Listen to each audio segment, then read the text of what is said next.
बेटे थे, 7 बहुएं तथा 1 बेटी थी। दिवाली कोई माता की कथा शुरू हो गई है, देखो बहना।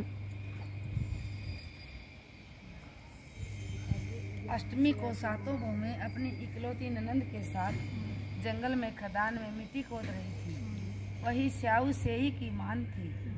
मिट्टी खोदते समय ननंद के हाथ से सेई का बच्चा मर गया। स्याऊ माता बोली कि उसमें तेरी कोख बांधूंगी। तब ननंद अपनी 7 भाभियों से बोली कि तुम में से मेरे बदले कोई अपनी कोख बंधवा लो। सब भाभियों ने अपनी कोख बंधवाने से इनकार कर दिया, परंतु छोटी भाभी एक जगह खड़ी हो जाए वह। यदि मैं कोख नहीं बंधवाऊंगी तो सासू जी नाराज होगी। ऐसा विचार कर ननंद के बदले में छोटी भाभी ने अपनी कोख बंधवा ली। इसके बाद जब उससे जो लड़का होता तो 7 दिन बाद मर जाता। एक दिन उसने पंडित को बुलाकर पूछा, मेरी संतान 7वें दिन क्यों मर जाती है? तब पंडित ने कहा कि तुम सुरही गाय की पूजा करो। सुरही गाय स्याऊ माता की बहन है, वह तेरी कोख छोड़े तब तेरा बच्चा जिएगा। इसके बाद से वह बहू प्रातःकाल उठकर चुपचाप सुरही गाय के नीचे सफाई आदि कर जाती। गौ माता बोली कि आजकल कौन मेरी सेवा कर रहा है, सो आज देखूंगी। गौ माता खूब तड़के उठी, क्या देखती है कि एक साहूकार के बेटे की बहू उसके नीचे सफाई आदि कर रही है। गौ माता उसे बोली, क्या मांगती है? तब साहूकार की बहू बोली कि स्याऊ माता तुम्हारी बहन है और उसे मेरी कोख बंद रखी है, सो मेरी कोख खुलवा दो। गौ माता ने कहा, अच्छा। अब तो गौ माता समुद्र पार अपनी बहन के पास उसको लेकर चली। रास्ते में कड़ी धूप थी, सो वे दोनों एक पेड़ के नीचे बैठ गई। थोड़ी देर में एक सांप आया और उसी पेड़ पर गरुड़ पंखनी पक्षी का बच्चा था, उसको डसने लगा। तब साहूकार की बहू ने सांप मारकर डाल के नीचे दबा दिया और बच्चों को बचा लिया। थोड़ी देर में गरुड़ पंखनी आई तो वहाँ खून पड़ा देखकर साहूकार की बहू के चोंच मारने लगी।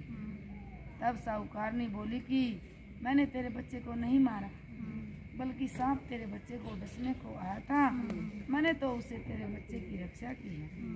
यह सुनकर गरुड़ पंखनी बोली कि मांग, तू क्या मांगती है? वह बोली, 7 समुद्र पार स्याऊ माता रहती है, हमें तू उसके पास पहुंचा दे। तब गरुड़ पंखनी ने दोनों को अपनी पीठ पर बिठाकर स्याऊ माता के पास पहुंचा दिया। स्याऊ माता उन्हें देखकर बोली कि हाँ बहन, बहुत दिनों में आई। फिर कहने लगी कि बहन मेरे सिर में जूं पड़ गई है। तब सुरही के कहने पर साहूकार की बहू ने सलाई से उनकी जुएं निकाल दी।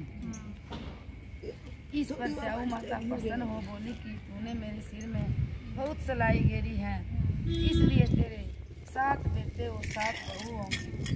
वह बोली, मेरे तो एक भी बेटा नहीं, 7 बेटे कहाँ से होंगे? स्याऊ माता बोली, वचन दिया, वचन से फिरूं तो धोबी के कुंड पर कंकरी होऊं। तब साहूकार की बहू बोली, मेरी कोख तो तुम्हारे पास बंधी पड़ी है। यह सुन स्याऊ माता बोली कि तूने मुझे ठग लिया। मैं तेरी कोख खोलती तो नहीं, परंतु अब खोलनी पड़ेगी। जा, तेरे घर तुझे 7 बेटे और 7 बहुएं मिलेंगी।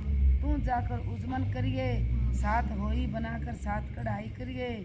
वह लौटकर घर आई तो वहाँ देखा 7 बेटे 7 बहुएं बैठे हैं। वह खुश हो गई। उसने 7 होई बनाई, 7 उजमन किए, 7 कढ़ाई की। रात्रि के समय जेठानियाँ आपस में कहने लगी कि जल्दी जल्दी 2 पूजा कर लो। कई छोटी बच्चों को याद करके रोने लगी। थोड़ी देर में उन्होंने अपने बच्चों से कहा, अपनी चाची के घर जाकर देख आओ कि आज वह अभी तक रोई क्यों नहीं। बच्चों ने जाकर कहा कि चाची तो खूब मान रही है, खूब उजमन हो रहा है। यह सुनते ही जेठानियाँ दौड़ी दौड़ी घर आई और जाकर कहने लगी कि तूने कोख कैसे छुड़ाई? तब बोली, तुमने तो कोख बंधवाई नहीं, सो मैंने कोख बंधवा ली थी। अब स्याऊ माता की कृपा करके मेरी कोख खोल दी। स्याऊ माता ने जिस प्रकार उस साहूकार की बहू की कोख खोली, सबकी कोख खोली हो, उसी प्रकार हमारी भी खोली हो।